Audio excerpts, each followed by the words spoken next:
പൊന്നച്ചാ ഒരു രക്ഷയില്ല. എന്തൊരു ടേസ്റ്റ്. അമ്മ എന്തായാലും ജോഗിന് പോയാൽ നന്നായി. അതൊക്കെ നല്ലത് തന്നെ.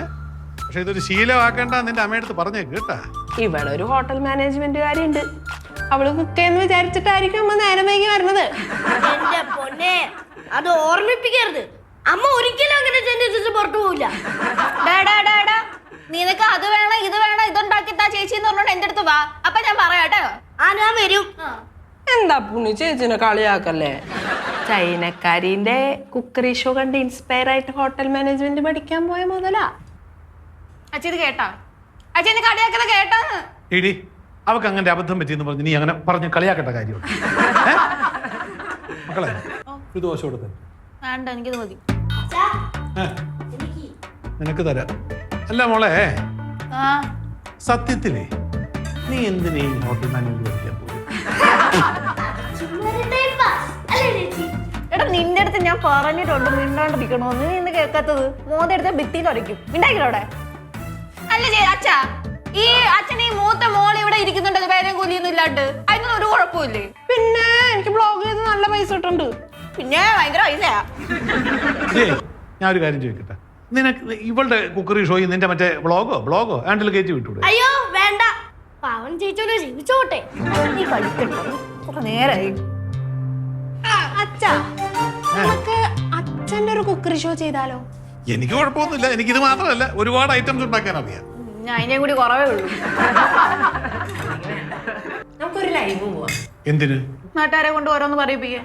നീ അച്ഛാ, നമുക്കേ അച്ഛൻ ഈ വീട്ടിൽ കുക്ക് ചെയ്യുന്നതും ക്ലീൻ ചെയ്യുന്നതും ബാത്റൂം ക്ലീൻ ചെയ്യുന്നതും പാത്രം കാണുന്നതും ഒക്കെ ചെയ്യാലോ? അതെന്തിനാടി? അതായത് ഞാൻ എന്റെ വീട്ടിലെ എല്ലാ പണി എന്റെ അച്ഛനാ ചെയ്യണേന്ന് പറയും. ഒരു ലിംഗസമത്വം, അതാണ് എന്റെ ലക്ഷ്യം. ഒരു സോഷ്യൽ അവയർനെസ്. നല്ലതല്ലേ?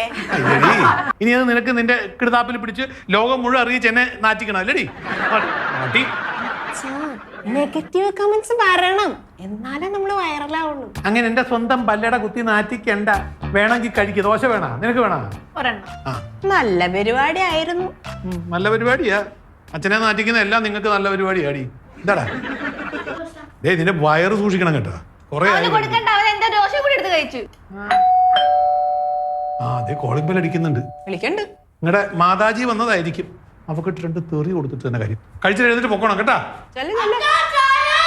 ചായ ഇല്ല, പോടാ.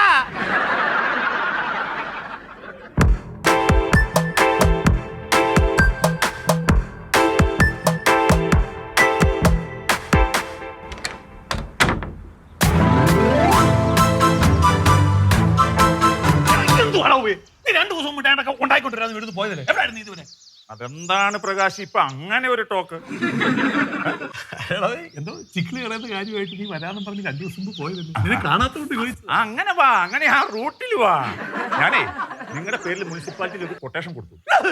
എന്തുവാണ് ഈ കൊട്ടേഷനെ കൊടുക്കുന്നത്? ഞാൻ കുടുംബമായിട്ട് ഇവിടെ ഒരു അമ്മയും ഭാര്യയൊക്കെ ആയിട്ട് 4 പിള്ളേരുമായിട്ട് ഞാൻ കുടുംബമായിട്ട് ജീവിക്കുന്നല്ലോ. ഒരു കാര്യം ഞാൻ പറഞ്ഞാൽ കേട്ടോ, വേണി കൊണ്ട് തനി കോണം നിങ്ങൾ മനസ്സിലാക്കിയിട്ടില്ല. ഒരു കാര്യം പറഞ്ഞാൽ മനസ്സിലാക്കിയല്ലോ. എന്നാ പറഞ്ഞു? എന്തൊരു ഇതാണ്. ഞാൻ നിങ്ങളുടെ പേരിൽ ഒരു കൊട്ടേഷൻ കൊടുത്തു. നീ എന്താ ഉദ്ദേശിച്ചത്? പ്രകാശ്, മുനിസിപ്പാലിറ്റിയിൽ നിങ്ങളുടെ പേരിൽ ഞാൻ നേരത്തെ ഒരു ടെൻഡർ കൊടുത്തില്ലേ? ഓ ടെൻഡർ. അല്ല പാലം പണിയുടെ വല്ല ആണോ? പാലമാണെങ്കിൽ നമ്മൾ പൊളിക്കും. അത് പണിയുന്ന പറ്റും. പൊളിയുന്ന കാര്യമൊക്കെ. ഓ ഇതെങ്ങനെ സാധിക്കുന്നു പ്രകാശ്? അടിക്കടി ഇങ്ങനെ മണ്ടത്തരം തട്ടിവിടാം. നാളെ മുനിസിപ്പാലിറ്റി വരെ ഒന്ന് പോണം. കാശ് കിട്ടുമോ? പിന്നെ ചെക്കടി ഒപ്പിട്ട് വെച്ചേക്കുമല്ലേ, ചെന്നിങ്ങ് മേടിച്ചോണ്ട് പോന്നാ മതി.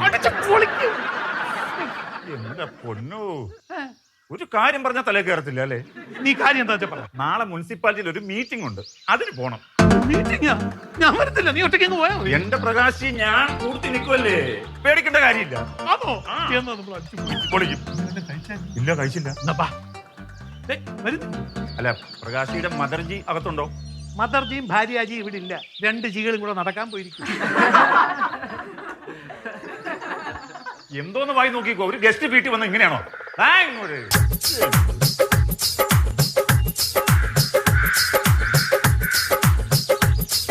നല്ല ആവശ്യം ഉണ്ടായിരുന്നു, വീട്ടിലിരുന്നാ പോരെ. എനിക്കിത് കുഴപ്പമില്ല. അതാ നടത്തം കാണുമ്പേ ഇരുന്നുണ്ട്. അത് ഈ ഷൂവിന്റെ കുഴപ്പമാണ്. എന്നിട്ട് 2 ഷൂവിന് ഒരു കുഴപ്പം കാണുന്നില്ലല്ലോ. നിന്റെ ഷൂവേ ആ കള്ളപ്രകാശം വില കൂടിയത് മേടിച്ചു തന്നിട്ട് എനിക്ക് ചാത്ത ഷൂവാ മേടിച്ചു തന്നു. ആ ഇനി അങ്ങനെ പറഞ്ഞാ മതിയല്ലോ. അല്ല നിന്റെ കൂട്ടുകാരികൾ പറയുന്ന പോലെ ഞാൻ പറയാം. അവരെന്നാ പറഞ്ഞേ? ആ കുടുംബശ്രീയിലെ പെണ്ണുങ്ങളായിട്ട് നീ ഇരുന്നുണ്ട് എന്റെ കുറ്റം പറയുന്നൊക്കെ ഞാൻ കേൾക്കുന്നുണ്ട്. അമ്മേ എന്റെ കൂട്ടുകാരികളെ പറയാൻ നിക്കല്ലേ. നിന്റെ കൂട്ടുകാരികളെ പറഞ്ഞപ്പം അവർക്ക് അങ്ങോട്ട് ദഹിക്കുന്നില്ല. നിങ്ങൾ വേണമെങ്കിൽ നടന്നിട്ട് വാ. അയ്യോ നോക്കുമ്പോ ഇങ്ങനെ കൂട്ടുകാരികളെ കുറ്റം പറഞ്ഞിട്ടു എന്റെ ഹസ്ബൻഡിനെ കുറ്റം പറഞ്ഞിട്ട് നടന്നോളൂ. എന്നെ ഇട്ടേച്ച് പോവില്ല. ഞാൻ കൂട്ടും ചെയ്യില്ല നിങ്ങളെ. അയ്യോ ഈശ്വര എന്നെ ഇട്ടേച്ച് പോവില്ല. അവിടെ നിൽക്കേ അവിടെ നിൽക്കേ. ഒറ്റക്ക് നടന്നു വാ, ഒറ്റക്ക് നടന്നു വാ. ഞാൻ ഓടും. അയ്യോ ഈ വഴി തീരുന്നില്ലല്ലോ.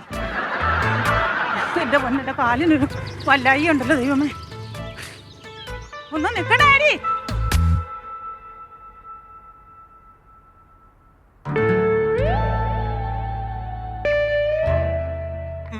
വേണ്ട, മാറ്റിക്കൊണ്ട് പോവാന്നോ?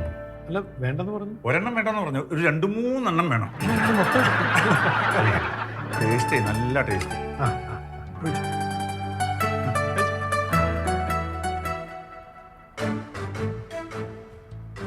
അമ്മ എവിടെ? കളഞ്ഞു വഴിയില്. വഴി കളഞ്ഞിട്ട് പറയുന്ന വല്ല പൂച്ച പട്ടിയോ വല്ലതാണോ?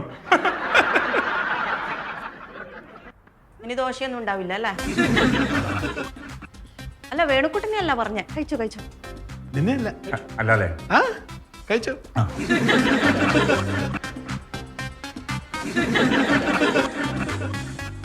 എടാ പ്രകാശ ഇവിടെ എന്നെ വഴി കളഞ്ഞിട്ട് പോന്നടാ. അമേരിക്കയിലൊന്നല്ലോ, ഈ വീടിന് മുമ്പിലല്ലേ. നീയോ നിന്നോട് ഈ വീട്ടിൽ കയറി പോരെന്ന് പറഞ്ഞല്ലടാ. അമ്മ വേണുകൂട്ടർ ഒരു ബിസിനസിന്റെ കാര്യം സംസാരിക്കാൻ വന്നതാ. ഇവൻ ഒറ്റ ഒരുത്തനാ നിന്നെ വഷളാക്കുന്നത്. അമ്മ അങ്ങനെ പറയരുത്. പ്രകാശ് വലിയ മനുഷ്യനാണ്. അദ്ദേഹം വെട്ടിയ വഴിയിലൂടെയാണ് ഞാൻ നടന്നു വന്നത്. ഒരു വലിയ മഹാൻ. സ്വന്തം പെണ്ണുമ്പിള്ളേനെ നിലക്ക് നിർത്താൻ കഴിയാത്തവനാ വലിയ മഹാനായിട്ടിരിക്കുന്നു. വഴിയിലിട്ടിട്ട് പോയ കാര്യം നീ എന്താ അവളോട് ചോദിക്കാത്ത? പുഷ്പേ നീ എന്താ അമ്മ വഴിയിലിട്ടിട്ട് പോകുന്നത്? മര്യാദക്ക് നടക്കാൻ പോലും ആവുന്നില്ല, എന്നിട്ടാ ഓടാൻ വന്നത്. നാട്ടുകാർ മൊത്തം നോക്കുന്നു ഇങ്ങനെ ഇങ്ങനെ ഇങ്ങനെ നടന്നിട്ട്. എനിക്ക് നാണക്കടായിട്ടാ ഞാൻ അടി ഇട്ടിട്ട് വന്നേ. അമ്മയോട് ഞാൻ പറഞ്ഞതല്ലേ രാവിലെ റോഡിലിറങ്ങി നടക്കാൻ പോരുമെന്ന്. ഇപ്പൊ കാലുവേദനയുണ്ട്, ഇനിയിപ്പോ ഹോസ്പിറ്റലിൽ കൊണ്ടുപോണ്ടി വരും. നിന്റെ ചെലവിലൊന്നും അല്ലല്ലോ ഞാൻ ഹോസ്പിറ്റലിൽ പോണ്. നിന്റെ വീട്ടിൽ നിന്ന് കിട്ട ഔദാര്യത്തിലും അല്ല. എടി ഈ സരസ്വതി അമ്മയ്ക്ക് വേണ്ട പൈസ ഉണ്ട് കേട്ടോ, നീ അതിന് മെനക്കെടണ്ട. അതിന് അമ്മേനെ കാണിക്കാൻ കൊണ്ടുപോകണമെന്നല്ലേ പറഞ്ഞത്, എനിക്കല്ലല്ലോ.